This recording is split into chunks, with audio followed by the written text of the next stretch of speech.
One of Luka's biggest plays was he broke up a lob pass on defense. Did you teach him that? Oh, I mean, I wish I could teach him that.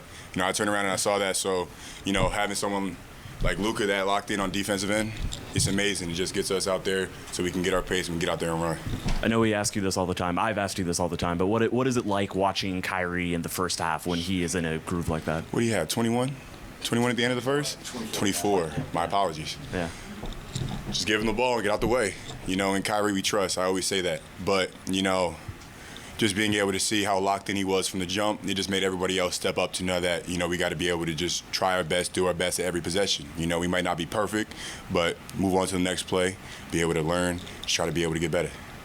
Lots of possessions in this game where Luka was getting two to the ball, Kyrie was getting two to the ball. You were flashing middle, you were making yourself available. I'm curious, as the season's gone on, what have you learned about those possessions, those opportunities, whether it's finishing, whether it's availability? Like, how are you progressing in terms of that kind of situation? I would definitely say just finding the right position, finding the right angle, just being able to try to be able to have Luka to see you so he can get the ball to you. And then just slowing down. Whenever I rush, like I did in the end of the fourth quarter, it's a turnover. But whenever I slow down, take my time, read the play, I try to find the right pass, I try to find the right way to get to a bucket. But, it just comes with it came with a lot of reps, a lot of failures to be able to get this far. I mean, as you're navigating series to series, it feels like these are dramatically different matchups in terms of what they're trying to take away from you guys. How are you feeling in that kind of whiplash going from one 7-game series opponent to another? You always got to be able to adapt, There's always they're going to change their schemes, they're going to change their coverages, they're going to change their plays.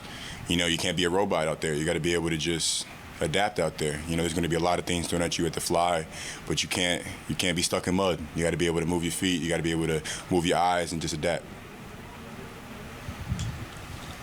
What are you thinking early on in the game when you're sitting there and watching Kyrie just get in one of his grooves? Wow. Wow. That's what I got to say. He's an amazing player. What he can do with the ball, what he can do without the ball too. He's a great leader. And he's just a person that we all can lean on. No matter if he's having a good game like this or a bad game, he has the same mentality. He has sometimes even more of a voice on the floor. Whenever he gets going like that, he just tries to make everyone around him better. And I think he really does. How much do you pride yourself on being able to guard multiple guys? You run Anthony Edwards, it seemed pretty early, and then obviously you have to go against Defensive Player of the Year and Rudy Gobert. Just learning.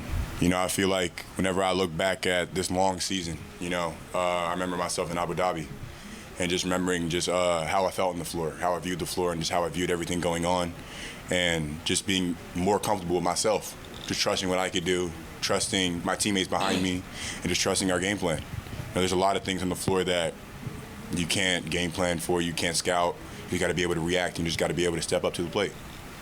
You shot a lot of threes tonight, made a lot of threes. Is that kind of game plan going in, like make them eat from the outside versus there? It's really just trying to adapt. There's a lot of things that we didn't know if they were going to try to get to the rim. We were trying to cover in the paint, but at the same time, we knew it was an in-to-out game to try to be able to contest shots. And, they were making shots today. So we're going to adapt. We're going to be able to just go back, scout, learn, figure out who's the shooters, figure out where they're shooting from, and try to eliminate that. Trying to make each player uncomfortable on the court. Going back to Abu Dhabi, of course, I talked to you while you were out there. How do you feel your game has developed since then, especially on guys like Gobert and Nas? It's just been a lot of confidence growing. There's been a lot of times where it's a do-or-die situation. It's either win a game or lose a game. And it's got to come down to either you get in the stop or you're going to let them score on you.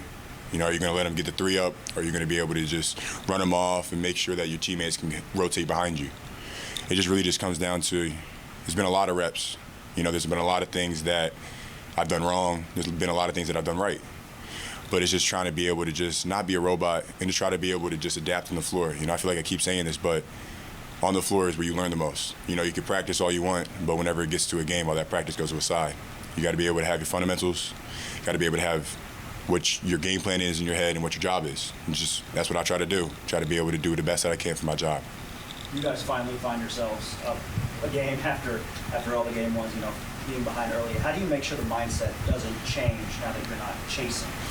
I definitely say instead of, we had our foot on the gas and now we're trying to go through the floor.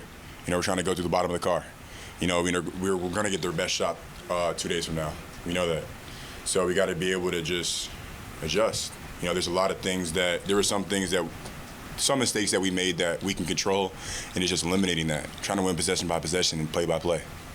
Dereck, against Oklahoma City, that you can win without Kyrie and Luka doing crazy things. But how nice is it to have them throw up 64? I'm gonna say they both had 30, right? 30 and 33. When you're stuck out there, give them the ball. Get out the way. Just being able to have two offensive masterpieces like them is amazing. You know, I've spent this whole year learning their tempo, what they like, positioning, where in the spots on the floor that they like to go. So I just try to be able to just get them open because, you know, everybody's going to either try to send 1, 2, or 3 at them.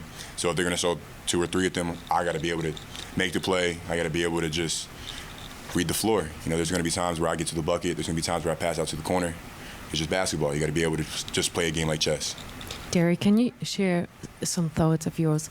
It's your rookie year, right away, conference finals, and today was a beautiful atmosphere, like of a perfect playoff game.